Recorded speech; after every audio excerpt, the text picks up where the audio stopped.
Welcome to our deep dive into the writings of Alexander Dugin. Always a fascinating subject. You've sent us a really thought-provoking selection of excerpts from his fourth political theory. Oh, yeah. And we're calling this one Deeper Than Politics because it really digs into the foundations of our world. It's one way to put it.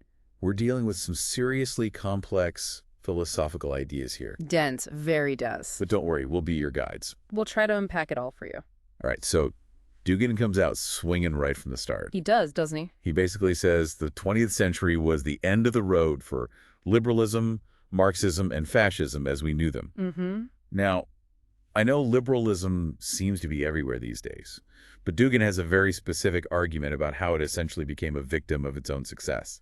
Yeah, it's an interesting take. So how would you characterize that argument? He argues that liberalism, in its quest for individual freedom, ended up becoming so dominant that it squeezed out any real alternative. It's like a plant that grew so big, it ended up blocking the sun from all the other plants in the garden. Interesting. This created a kind of intellectual monoculture. A monoculture. Yeah. Like we're all thinking the same way. What some call the end of history. Oh, right. Where there's no real ideological competition or debate anymore. So to understand this, we need to rewind a bit and look at how these three ideologies came to be in the first place. Sure. Can you give us a quick history lesson? Absolutely. Imagine the world grappling with the rapid changes of the Industrial Revolution, the rise of capitalism, and new ideas about individual rights and freedoms. Each of these ideologies emerged as a response to the challenges and contradictions of that era. Okay. Marxism saw the central problem as class conflict and economic exploitation under capitalism. Right. Its focus was on the collective, the working class.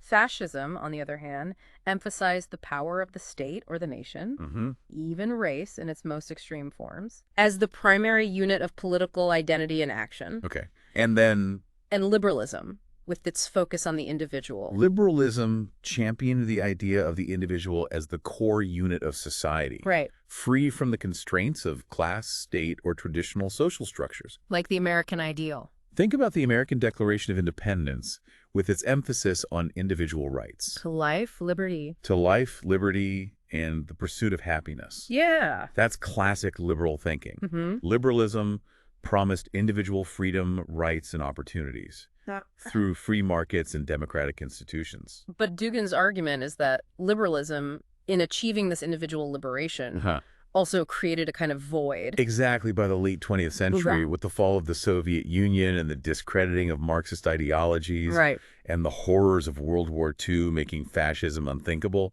liberalism had essentially triumphed.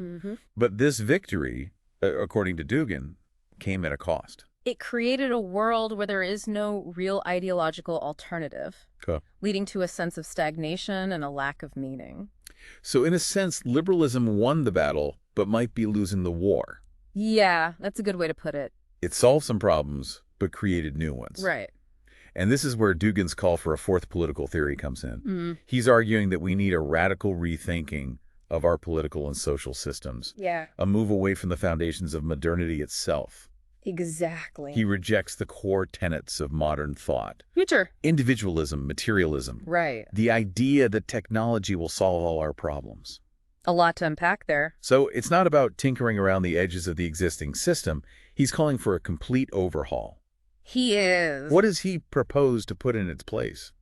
Well, one of the most important concepts to understand here is his critique of monotonic processes. Monotonic processes. Yeah, it's a fancy way of saying he rejects the idea that history moves in a straight line of progress. He thinks this idea is a bit naive and ignores the cyclical nature of societies and civilizations.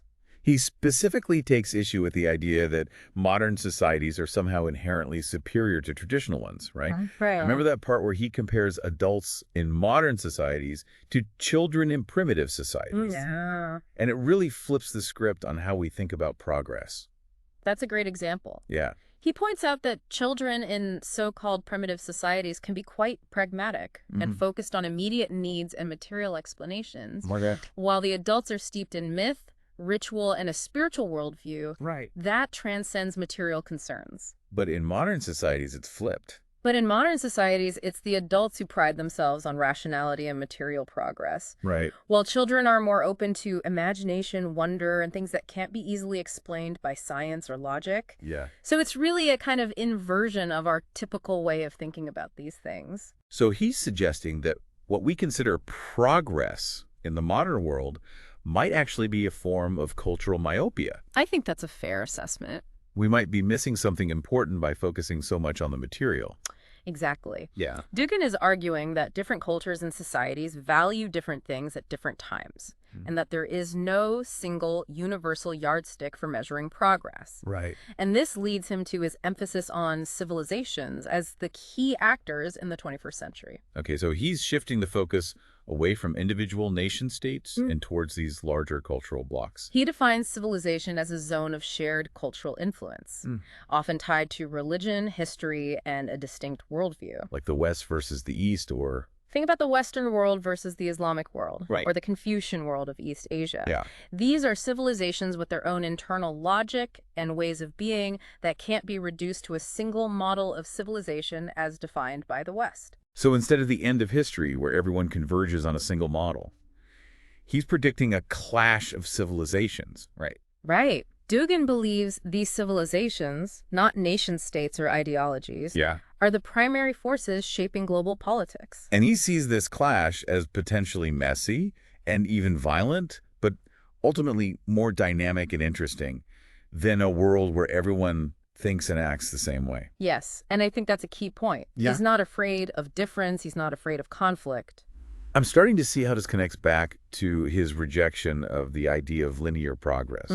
He's basically saying there are many different paths, many different ways of being in the world. Exactly. And this rejection of a single universal model of civilization leads him to critique what he calls the cultural racism. Yeah. Of assuming that one culture is inherently superior to another. That's one of his more controversial arguments. So for Dugin, a multipolar world isn't just about shifting political and economic power. It's about recognizing the value of different cultural and spiritual traditions.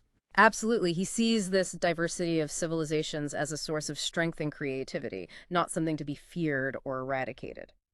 This is all incredibly thought-provoking, but I'm curious to hear how he thinks about the role of political ideologies within this framework. Sure. He specifically analyzes the crisis of the left in the 21st century, doesn't he? He does. In a post-Soviet world. Dugin sees the traditional left, rooted in Marxist orthodoxy, as struggling to adapt to a world where the old class narratives no longer resonate as strongly. Yeah, interesting. He describes three main types of leftists in this context. Okay. There are the old leftists still clinging to traditional Marxist ideas. Then there are the left nationalists who are trying to combine socialist ideas with national identity. Yep. And finally, there are the new leftists who are heavily influenced by postmodern critiques of power and identity politics. So that's quite a spectrum. It is a broad spectrum. So which of these slavers of leftism does Dugin see as most compatible with his fourth political theory? He's critical of aspects of all three, but he sees the most potential in left nationalism. That seems a bit counterintuitive, given his emphasis on civilizations. Wouldn't that lean towards nationalism? Well, he's not talking about the kind of exclusionary ethno-nationalism that we often associate with the far right. Okay. He's interested in how left nationalism can tap into what he calls the archaic dimensions of society. Archaic, interesting word. Deeply rooted cultural traditions and identities to challenge the homogenizing forces of globalization and liberal capitalism. So he sees it as a way to create a more localized, more authentic, and ultimately more sustainable form of socialism. That's his argument. So instead of a global workers' revolution, he's imagining a more fragmented resistance movement rooted in specific cultural contexts. Exactly. And this leads him to one of the most fascinating and controversial aspects of his work, his analysis of gender. Okay, now this is where things get really interesting, even for those of us who've read some Dugin before. He argues that the major political theories of modernity, liberalism, Marxism, fascism are all rooted in a patriarchal worldview. That's right.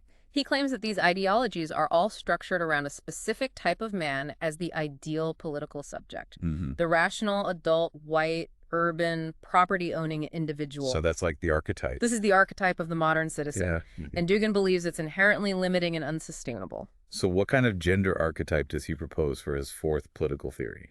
He calls for a radical departure from modern gender norms, Okay. embracing the non-adult, the non-white, the mad, and ultimately the no man. The no man. Yeah. I have to admit, that's a new one for me. That's a very provocative concept. Can you elaborate on that? This is where Dugin's work gets really philosophical, drawing heavily on the ideas of Martin Heidegger. Oh, Heidegger. And his concept of Dasein, which is a really tricky concept to explain in simple terms. We'll give it a shot. All right, so Heidegger was trying to get at the essence of what it means to be human, to exist in the world. Okay. Daisy literally translates to being there. Being there. And it refers to this fundamental experience of being in the world that we all share. Okay, I'm following so far. Great. But how does this connect to Dugin's idea of the no man? Well, Dugin is arguing that this Dasein, this being in the world, is not inherently tied to any particular gender identity or social role.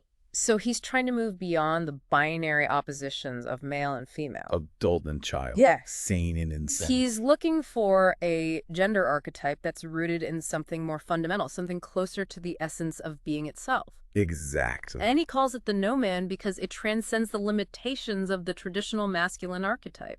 That he sees as so problematic in modern political thought. So it's not about eliminating gender altogether, but about rethinking it in a much more fundamental way. Absolutely. This is definitely going to require some serious mental gymnastics for our listeners. It might. But I think it gets to the heart of what Dugin is trying to do with the fourth political theory. It's challenge our most basic assumptions about ourselves, our relationships, and our place in the world.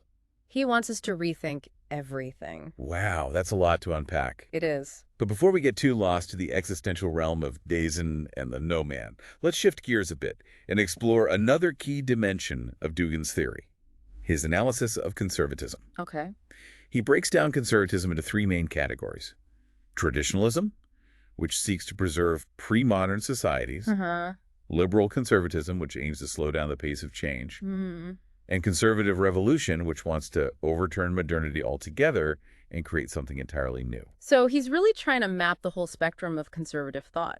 It sounds like he's trying to map out the conservative landscape and see where the potential points of convergence are with his fourth political theory. Yeah, he's looking for allies, for fellow travelers. But where does he ultimately land on these different forms of conservatism?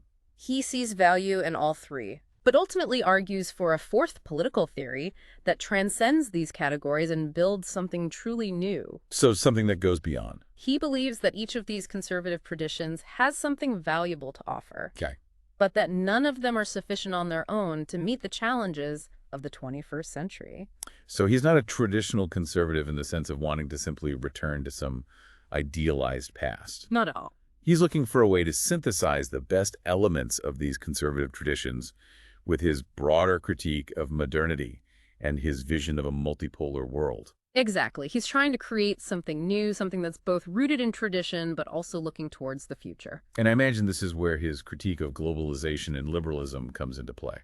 Absolutely. He sees traditionalists, conservative revolutionaries, and even some disillusioned Westerners as potential allies in a global resistance movement against the forces of globalism and American imperialism. So he's creating a very strange bedfellows kind of alliance here. He is. It's a very diverse group of people. He believes that these groups share a common enemy in the liberal, capitalist, globalized world order that he sees as dominant today. So he's calling for a kind of grand alliance of the disaffected, a coalition of those who feel alienated by the modern world and are seeking a different path. Precisely. That's a pretty radical idea, and it definitely challenges our conventional understanding of political alignment. It does. He's trying to redraw the battle lines of the 21st century. We've covered a lot of ground here, from the end of ideology to the rise of civilizations, the crisis of the left, the no man, and this potential new alliance of conservatives and leftists against the forces of globalization. Yeah, we've been all over the map. It's a lot to process. It is a lot to digest. One of the things that strikes me about Dugin's idea of chaos is that it's not just about accepting disorder. It's about recognizing the creative potential within chaos. Yeah, it's like saying, necessity is the mother of invention. Right, exactly. So chaos is like the father of invention. Maybe, or the non-binary parent of invention. Right, you go. But you're right. It's about seeing chaos not just as a destructive force, but as a generative one. Okay. He uses the term metaphysics of chaos because he's talking about something that goes beyond the physical, the material. It's about a fundamental principle of reality that he thinks has been neglected by modern thought. So how does this connect to his critique of liberalism? Dugin argues that liberalism, despite its good intentions, tries to create a world based on order, control, and predictability, a world where everything can be explained by reason and science, a world where risk is minimized and progress is guaranteed. A perfect world. A perfect world on paper. Yeah. But he thinks this is a futile attempt to impose a kind of artificial order on a universe that is fundamentally chaotic and unpredictable. It's like trying to fit a square peg in a round hole, right? Exactly, or trying to control the weather. Yeah, or the tides. Exactly. So for Dugin, embracing chaos means accepting that we can't control everything. Yeah, we need to be more humble in our approach to the world, yeah. So it's almost like a sort of a Taoist kind of philosophy. You're picking up on some of the philosophical influences that are at play here. Dugin draws on a really diverse range of thinkers, from ancient philosophers to modern mystics, to develop his ideas. So for our listeners who might be feeling a bit overwhelmed by all this talk of chaos and metaphysics, let's try to bring this down to earth a bit. Okay. What does Dugin's fourth political theory actually look like in practice? Right. What are the concrete implications of his ideas for the way we organize ourselves politically and socially? Well, as we discussed earlier, one of the key elements is his rejection of the modern nation-state as the primary unit of political organization. He sees civilizations as the main players on the global stage, right? Exactly. He believes that in the 21st century, it's civilizations, not nation-states, that will be the primary actors in world politics. And why is that? He sees this as a more realistic and ultimately more beneficial alternative to the globalized, homogenized world envisioned by some liberal thinkers. So he thinks that a world of distinct civilizations, each with its own unique values and traditions, will be more dynamic, more creative, and ultimately more sustainable than a world dominated by a single universal model of civilization. So in a sense, he's embracing conflict and diversity as essential elements of a healthy and vibrant world order. Precisely. He sees the attempt to create a world without conflict, a world based on universal values and free markets, as ultimately naive and unsustainable. A utopian ideal. Yeah. That's never going to happen. He thinks it's important to acknowledge and respect the differences between cultures and civilizations, and to allow for a certain amount of competition and even conflict between them. It's definitely a different perspective from the kind of kumbaya globalism that we often hear from Western leaders. It is, and it's important to remember that Dugin is writing from a very specific perspective. Right. He's a Russian nationalist who sees the West, and particularly the United States, as the primary antagonist in this clash of civilization. As the enemy. So it's important to take his views with a grain of salt. Of course. And recognize that they are informed by his own cultural background and political agenda. Right. He's not necessarily presenting an objective view of the world. It's always crucial to consider the source and the context.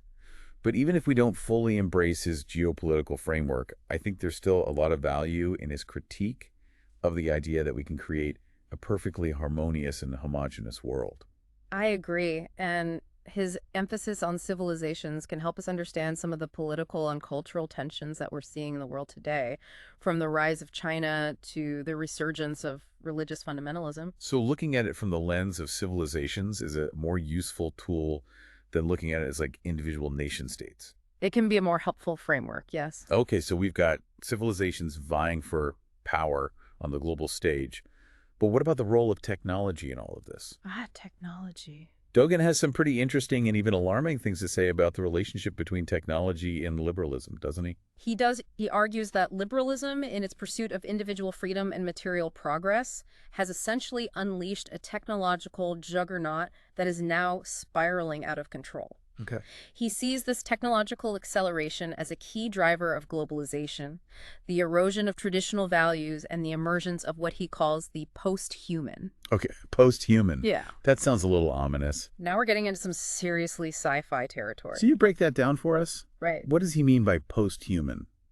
He's referring to the potential for technology to fundamentally alter the nature of human beings. Oh, wow. Think about genetic engineering, artificial intelligence, virtual reality. Yeah. All these technologies have the potential to blur the lines between the biological and the technological, to enhance our capabilities, but also potentially to erode what we consider to be essentially human. It's kind of a mind-blowing concept. On the one hand, it's exciting to think about the possibilities of overcoming our limitations and expanding our horizons.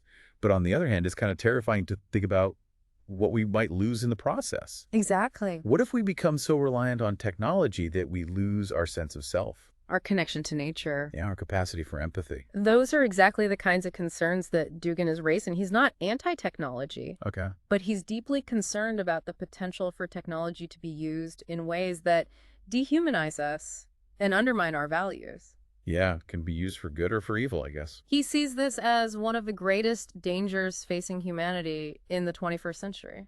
So he's not advocating for a return to the Stone Age, No. but he is calling for a more critical and discerning approach to technology. Exactly. He wants us to be more conscious of the ways in which technology shapes our thoughts, our values, and our very sense of self. Right. He thinks we need to be more intentional about the kinds of technologies we develop and how we use them. And we need to be mindful of the potential consequences of our choices. So we can't just blindly adopt every new gadget or app that comes along. Right. We need to think about the long-term implications, not just the immediate benefits. It's a really important point. Mm-hmm. It's easy to get caught up in the hype around new technologies and forget to ask the hard questions about their impact on our lives and on society as a whole. He's not a Luddite. He understands that technology is an integral part of modern life, Right. but he's arguing that we need to develop a more balanced and holistic relationship with technology, one that recognizes both its potential benefits and its potential dangers. So how do we do that? How do we strike that balance? That's the million-dollar question, isn't it? Yeah. There's no easy answer, Right. but I think it starts with awareness, with recognizing that technology is not neutral. Okay. It's a tool. Mm-hmm.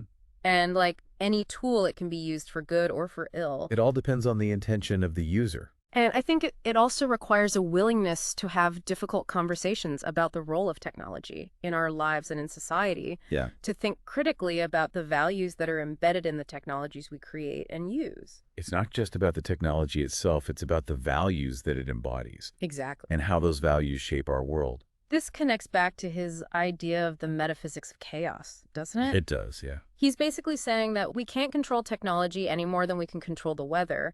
We need to learn to adapt to it, to work with it, to find a way to integrate it into our lives in a way that's both beneficial and sustainable. Right. Like harnessing the power of fire without letting it burn down the house. Nice analogy. He sees technology as another manifestation of the chaotic forces that are constantly shaping our world. And he thinks we need to develop a more nuanced understanding of these forces if we want to navigate the 21st century successfully. This is all incredibly thought-provoking, but I'm sure our listeners are wondering how these abstract philosophical ideas connect to their own lives.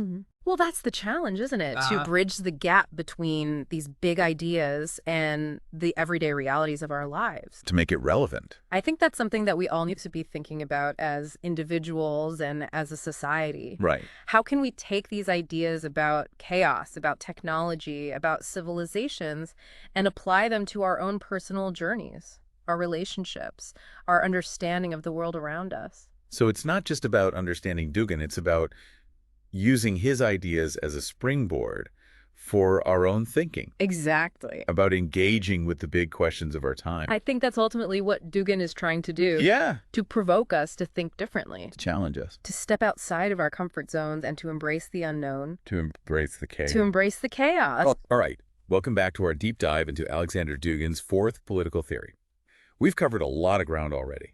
From his critique of modernity and his concept of the metaphysics of chaos, to his prediction of a clash of civilizations, and his concerns about the impact of technology on humanity. Now get ready, because we're about to dive into one of the most controversial and thought-provoking aspects of his work, his ideas about gender. This is where Dugin really pushes the boundaries, yeah. He's not just talking about gender equality or even challenging traditional gender roles. He's questioning the very foundations of our understanding of gender and suggesting that we need to radically rethink our relationship to our bodies, our identities, and our roles in society. He really wants us to go back to the drawing board. As we touched on earlier, he sees the major political theories of modernity, liberalism, Marxism, fascism as all being rooted in a patriarchal worldview that privileges a very specific kind of masculinity. He calls it the masculine, rational, white, urban, property-owning individual. That's the archetype, yeah. And he argues that this archetype is not only limiting, but it's ultimately unsustainable. Unsustainable, right. He believes that we need to move beyond this narrow conception of the political subject if we want to create a more just and equitable world order. A more inclusive world. So what does he propose as an alternative? He's got this idea of the no man, which sounds pretty radical even for Dugin. Yeah, no man is a very provocative term. So what is he really getting at with that? It is radical, and it's definitely one of the most debated aspects of his work. I can imagine. It's important to remember that he's drawing on a lot of different sources here, from ancient mythology to the philosophy of Martin Heidegger to develop this concept. Oh, Heidegger again. Yeah, always Heidegger. So how does Heidegger fit into all this? Well, Heidegger was all about trying to understand the essence of being human. What does it mean to exist? What does it mean to be in the world? Okay, yeah, I remember that from our earlier discussion of Dassing and being in the world. And Dugin is picking up on that idea and saying, look, this fundamental experience of being in the world is not inherently tied to any particular gender identity or social role. So it's not about our biology or our social conditioning. It's something deeper, something more fundamental to our existence. So he's suggesting that we need to dig deeper, to go beyond the surface level of our socially constructed identities and connect with something more fundamental, something that transcends these categories. Exactly. What does that actually look like in practice? How do we connect with this deeper level of being? That's the million-dollar question, isn't it? And I don't think Dugin offers a clear-cut answer. Right. He's more interested in posing the question and challenging us to think differently about these issues. It's more about the journey than the destination. Yeah. It's about questioning our assumptions and being open to new possibilities. I think that's a good way to put it. And this brings us to the broader question of what a world built on the principles of Dugin's fourth political theory might actually look like. It's one thing to critique the existing order, but it's another thing altogether to propose a viable alternative. He doesn't lay out a detailed blueprint, that's for sure. Right, but are there some key takeaways, some general principles? Well, one of the core principles is the rejection of universalism.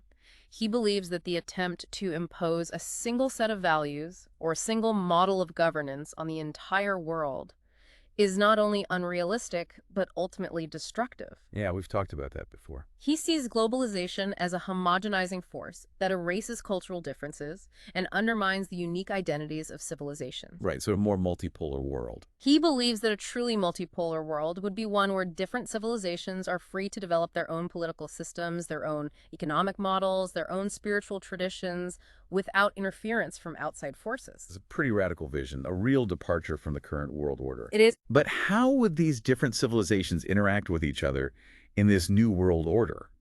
Would it be a purely competitive system? Or would there be room for cooperation and collaboration? That's a great question. And it's one that Dugin doesn't fully answer. I figured. He acknowledges that there will inevitably be competition and even conflict between civilizations. Yeah. But he also sees potential for dialogue, exchange, and even alliances based on shared interests or values. So it's not just a clash of civilization. It's more nuanced than that. There's room for cooperation as well. He envisions a world where civilizations learn from each other, where they share their knowledge and wisdom, but where they also maintain their distinct identities and ways of being. So a balance between unity and diversity. Exactly. It's a fascinating vision, and one that's both hopeful and unsettling. Hopeful because it recognizes the beauty and richness of human diversity, but unsettling because it also acknowledges the potential for conflict and instability in a world where power is more diffuse and there is no single dominant force to maintain order. That's the challenge, isn't it? To find a way to balance those competing forces. To create a world that is both diverse and stable. A world where different cultures and civilizations can coexist peacefully and productively. That's a tall order. It is? But I think it's a goal worth striving for. I agree. Well, I think that's a great place to wrap up our deep dive into Alexander Dugin's fourth political theory. We've explored his critique of modernity, his vision of a multipolar world order, his ideas about technology and gender, and his provocative thoughts on the role of chaos in human history. It's been a wild ride. It has. It's been an intense and thought-provoking journey, to say the least. We've covered a lot of ground. And I hope our listeners have come away with a deeper understanding of this complex and controversial thinker, as well as a renewed appreciation for the importance of critical thinking and open-mindedness in navigating the challenges of the 21st century. I hope so, too. Absolutely. And remember, folks, this is just the beginning of the conversation. We encourage you to delve deeper into Dugin's work yourself, to challenge his ideas, to explore alternative perspectives, and to form your own conclusions about the future of our world. It's all about asking the right questions. And as always, we appreciate your curiosity, your willingness to engage with challenging ideas, and your commitment to lifelong learning. Thanks for joining us on this deep dive. Until next time. Keep exploring, keep questioning, and keep those brains buzzing.